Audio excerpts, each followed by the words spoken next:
28장은 순종하는 자에게 주시는 복과 불순종하는 자에게 내리시는 저주에 대한 말씀입니다.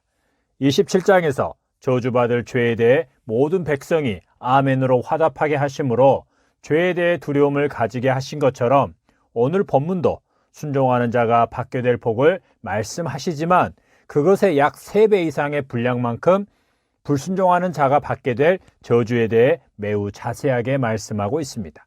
그것은 58절의 말씀과 같이 영화롭고 두려운 이름인 여호와 하나님을 경외하도록 하기 위함입니다. 열왕기 상하, 역대기 상하에 기록된 이스라엘의 왕정 시대를 살펴보면 오늘 본문을 통해 하신 말씀이 결코 빈말이 아님을 분명하게 알 수 있습니다. 순종하여 복을 받은 왕 중에 대표적으로 다윗을 비롯해서 왕권을 강화하기 위한 정치적인 이유였을지라도 말씀을 가지고 종교개혁을 단행하여 자신과 백성들로 하여금 하나님 중심의 삶을 살게 한 왕들 또한 하나님께서 복을 주시고 크게 칭찬하셨습니다. 반면에 경제적인 부흥을 이루어 부유한 시대를 살게 한 왕일지라도 그가 하나님을 경외하지 않는 왕이라면 그에 대해 한마디의 칭찬도 하지 않으십니다. 그리고 그런 왕들과 그런 백성들의 죄가 쌓여 그 분량이 다 찼을 때 하나님께서는 20절 이하에서 말씀하신 저주의 내용이 그들에게 임하게 하셨습니다. 열왕기 상하를 읽어보면 이스라엘의 역사를 다 알고 있는 사람이 그들이 받은 복과 저주를 요약해서 28장에 기록한 것 아닌가라는 생각이 들 정도입니다. 하나님께서 복을 주시사 성읍에서도 복을 받고 들에서도 복을 받고 자녀와 토지의 소산과 모든 짐승의 새끼가 복을 받으며 광주리와 떡 반죽 그릇이 복을 받고 들어와도 복을 받고 나가도 복을 받게 하시고 하늘문을 열고 때를 따라 비를 내리시고 손으로 하는 모든 일에 복을 주시며 꾸어줄지라도 꾸이지 아니하고 머리가 되고 꼬리가 되지 않게 하시고 위에만 있고 아래에 있지 않는 복을 주옵소서. 제가 고등학교 때부터 헌금 기도 시간에 들어왔던 축복 기도 내용입니다. 8, 90년대 목회자들 대부분이 헌금 기도나 신방 가서 대접을 받으며 했던 축복 기도입니다. 그런데 28장에서 약속하신 복이 헌금에 대한 복을 약속하신 내용입니까? 그렇지 않습니다. 하나님께서 27장에 걸쳐서 하신 말씀대로 순종하는 자, 하나님께서 명령하신 모든 명령과 규례를 따라 행하는 자에게 주시는 복입니다. 13절, 14절. 오늘 너는 내가 오늘 내게 명령하는 내 하나님 여호와의 명령을 듣고 지켜 행하며 내가 오늘 너희에게 명령하는 그 말씀을 떠나 좌로나 우로나 치우치지 아니하고 다른 신을 따라 섬기지 아니하면 이와 같으리라고 말씀하십니다. 그러므로 과거나 오늘날 우리 주변에 11조를 잘해서 헌금을 많이 해서 선교를 많이 해서 하나님의 복을 받았다고 하는 사람들을 조심해야 합니다. 누군가의 말처럼 하나님은 자기 자녀들이 땅에서 잘 먹고 잘 살다가 천국에 오기를 원하시는 분이 아닙니다. 그럼에도 만약 하나님께서 작정하신 뜻이 있어서 누군가에게 땅의 복을 풍성하게 부어주신다면 그는 반드시 하나님을 경외하고 말씀대로 순종하며 사는 자여야 하는 것입니다.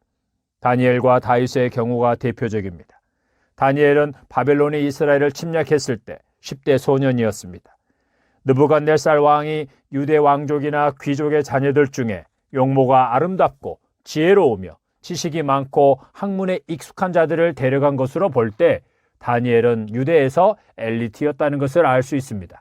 그리고 그가 바벨론의 포로로 끌려가서도 죽음을 각오하고 말씀에 충실하고자 하는 그의 모습은 그가 하나님을 경외하는 자였음을 알 수 있습니다. 다니엘은 유대 땅에 살 때도 하나님을 경외하는 자였고 말씀대로 순종하는 자였으며 죄악된 것으로 자기를 더럽히지 않은 자였던 것입니다. 그런 다니엘과 세 친구에게 하나님께서는 은혜를 베푸사 바벨론에서 학문을 주시고 모든 책을 깨닫게 하시고 지혜를 주시되 바벨론의 유능한 자들보다 10배나 더 많이 주신 것입니다. 다윗의 경우도 마찬가지입니다. 어린 나이에 목동으로 양을 칠 때부터 그는 하나님을 경외하고 하나님을 신뢰하는 자였습니다. 그래서 그가 하나님을 위해 행한 것이 아무것도 없을 때 사무엘 선지자를 통해 그에게 기름을 부어 주셨습니다. 그 후에 골리앗을 죽인 것입니다. 하나님께서는 말씀을 따라 행하시는 분이십니다. 다니엘과 다윗을 크게 높여 쓰고자 하셨을 때 그 일에 필요한 지식과 재능을 주시고 무엇보다도 그들로 하여금 어려서부터 하나님을 경외하고 말씀대로 순종하는 자들이 되게 하신 것입니다. 다니엘과 다윗이 준비되었을 때 하나님께서 그들을 택하여 높이신 것이 아닙니다. 이미 그렇게 쓰시려고 작정하셨기에 그 시대에 태어나게 하신 것이고 그에 따른 지식과 재능을 주신 것이며 하나님을 경외하고 말씀대로 순종하며 자라가게 하신 것입니다. 하나님께서는 지역교회 헌금을 많이 하는 자, 일명 하나님의 사역에 헌신한 자들에게 복을 주시는 것이 아니라 하나님을 경외하고 말씀대로 순종하며 사는 자에게 복을 주십니다.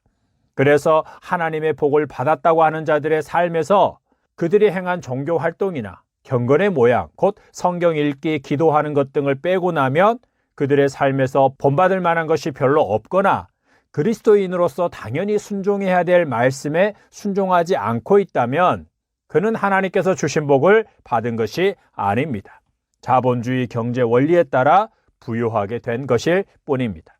하나님께서는 이미 하신 말씀, 기록된 말씀을 따라 행하십니다. 성령님 또한 마찬가지입니다. 성령님의 주된 사역, 하나님께서 성령을 우리에게 부어주신 목적은 은사와 능력을 행하라는 것이 아니라 믿음을 지키고 진리를 따라 살다가 무사히 하나님 나라에 가도록 하기 위함입니다. 복에 대한 말씀이 나올 때마다 항상 강조했듯이 하나님의 관심은 자기 자녀들이 땅의 임금이 다스리는 세상에서 하늘에 속한 자, 하늘의 임금만을 섬기는 자로 살다가 영원한 하나님 나라에 들어가는 것입니다. 땅에서 누릴 복을 구하며 사는 자가 아니라 사도 바울처럼 우리를 자녀로 삼으시고 왕같은 제사장으로 부르신 하나님을 위해 그 부르심을 따라 살고 하나님께서 그 나라에서 주실 상급을 바라며 사는 자가 되기를 원하신 것입니다. 그런 자가 되도록 성령님을 통해 역사하십니다. 하나님께서 누군가를 땅에서 높이고 특별한 복을 받게 하시는 것은 그것을 통해 이루고자 하시는 뜻이 있기 때문이고 말씀하신 대로 그가 높아지고 복을 받을 만한 자로 살아가게 하시는 것입니다. 그런 삶이 없는데도 땅에서 잘된 자는 하나님의 복을 받아 잘된 것이 아닙니다. 그러면 오늘날 우리와 우리 자녀들은 어떻게 해야 합니까? 모세나 다니엘, 다윗과 같이 쓰임받기를, 그들과 같은 복을 받게 해달라고 기도하고 노력해야 합니까? 목사들이 강단에서 광주리와 떡 반죽 그릇이 복을 받고 들어와도 복을 받고 나가도 복을 받으며 구워줄지라도 구이지 아니하고 머리가 되고 꼬리가 되지 않게 하시고 위에만 있고 아래에 있지 않게 해달라는 축복 기도를 받으려고 강단에 열심히 헌금을 올리거나 그 목사를 잘 대접해야 합니까? 그렇지 않습니다. 우리와 우리 자녀가 힘써야 할 것은 오늘 우리로 있게 하신 삶의 자리에서 하나님을 경외하고 하나님의 자녀들에게 명령하신 말씀대로 순종하는 것이요, 말씀 그대로 순종하는 자가 되는 것을 위해서 기도해야 하는 것입니다. 그리고 속지 마십시오. 예수님을 믿는 믿음과 땅에서 잘 되는 것은 결코 비례하지 않습니다. 사도들과 초대교회 성도들의 삶은 시대를 초월하여 모든 그리스도인들의 삶에 대한 기준이요, 표준입니다.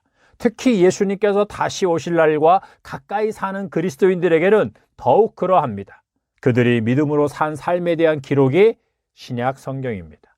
하나님께서 여러분으로 하여금 하나님을 경외하게 하시고 성령으로 충만하게 하셔서 말씀대로 순종하는 자가 되게 하사 여러분을 향한 뜻하신 바대로 복을 주시기를 예수님의 이름으로 축복합니다. 아멘.